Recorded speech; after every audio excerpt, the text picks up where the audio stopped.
Masih dengan suasana di hutan di pondok di rimba kami.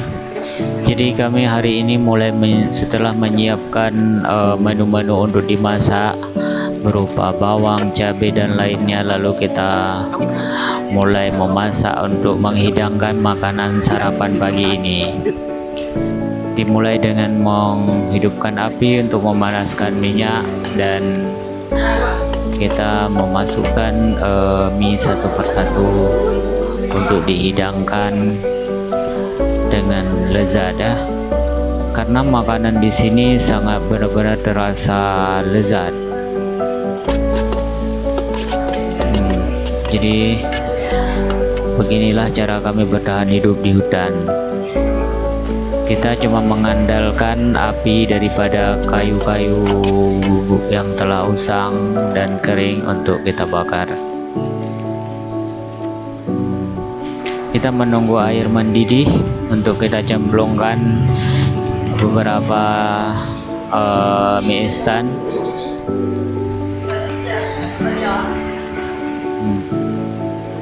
Sampai masak, lalu kita kalau sudah masak kita meletakkan di atas pondok ini ya. Lalu kita menyiapkan satu persatu dari piring masing-masing untuk kita santap bersama sembari bercengkrama atau mengobrol kisah-kisah yang telah kita lalui di sini. Jadi inilah bumbu-bumbu untuk survive di tengah hutan. Cerita-cerita ini juga yang membangkitkan kita untuk tetap terus hidup, sebagaimana Homo sapiens dahulu juga bisa berkembang dan berevolusi. Itulah cara kami belajar banyak hal di rimba ini ya.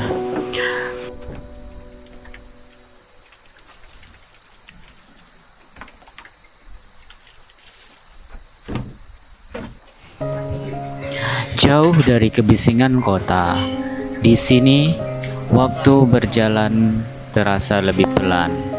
Tidak ada suara klakson, tidak ada notifikasi handphone yang saling bersahutan. Yang ada hanyalah suara angin yang menyapu dedaunan dan gemericik yang samar dari kejauhan. Bukan sekadar tempat singgah, ini pondok kecil di tengah hutan, tempat di mana hidup kembali ke bentuk yang paling sederhana. Hari ini, saya ingin mengajak kalian merasakan satu hal yang sering kita lupakan, artinya makan.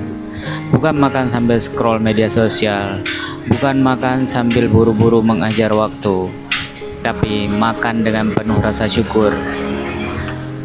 Di tempat yang mengingatkan kita bahwa alam selalu punya cara untuk memberi.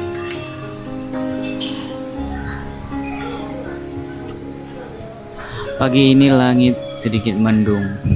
Kabut tipis masih menggantung di antara pepohonan, seolah hutan belum sepenuhnya bangun. Pondok ini sederhana, terbuat dari kayu dan bambu seadanya. Atapnya sudah lapuk dimakan waktu. Bahkan di sekelilingnya sudah dikerumuni oleh semak belukar dan hutan-hutan liar. Tapi justru di situ letak keindahannya. Tidak ada yang dibuat-buat, semuanya asli apa adanya, seperti hidup itu sendiri. Di sudut pondok, peralatan masak tergeletak sederhana, sebuah ember panci kecil dan perkakas seadanya. Tidak mewah, tapi ini cukup untuk kita. Karena terkadang kebahagiaan bukan soal seberapa lengkap yang kita punya, tapi seberapa besar kita bisa bersyukur dengan yang ada.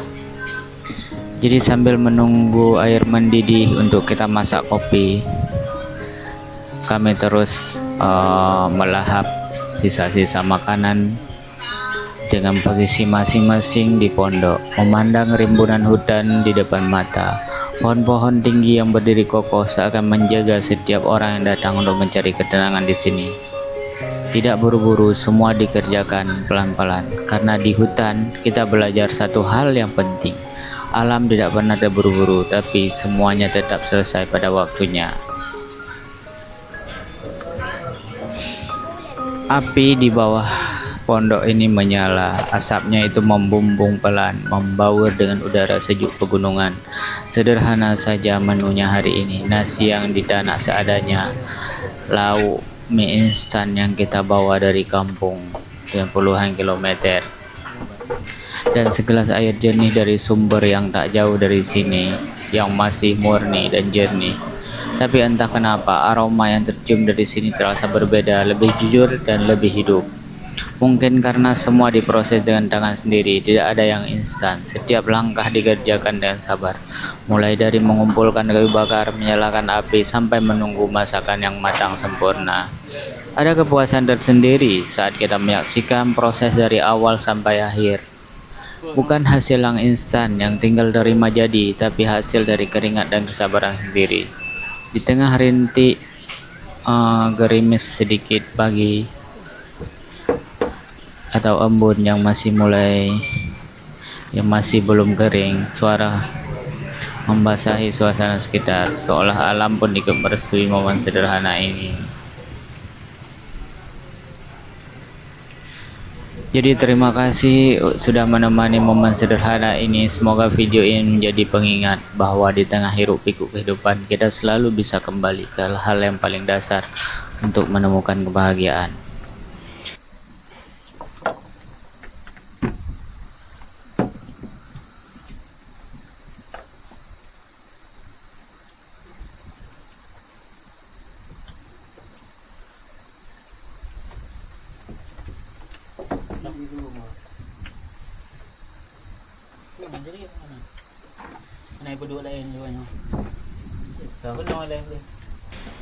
Jangan lupa like, komen, dan subscribe untuk perjalanan-perjalanan sederhana lainnya di channel ini. Sampai jumpa di video selanjutnya ya. Kalau kalian tertarik dengan video ini, next time kita akan terus episode-episode selanjutnya memberikan cerita-cerita baru selama kita berada di hutan ini.